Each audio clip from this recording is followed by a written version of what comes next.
بكيت في الصلاة، قلت تفاصيل تعرفها وحكايا أوجعتني تدركها.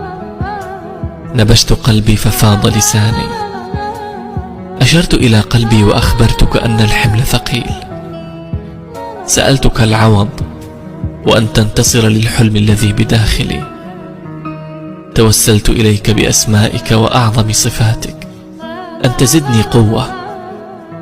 أقسم لك أني راض، وأن قضاءك في عادل، وأمرك علي نافذ، وأنك ربي ورب كل الخلائق.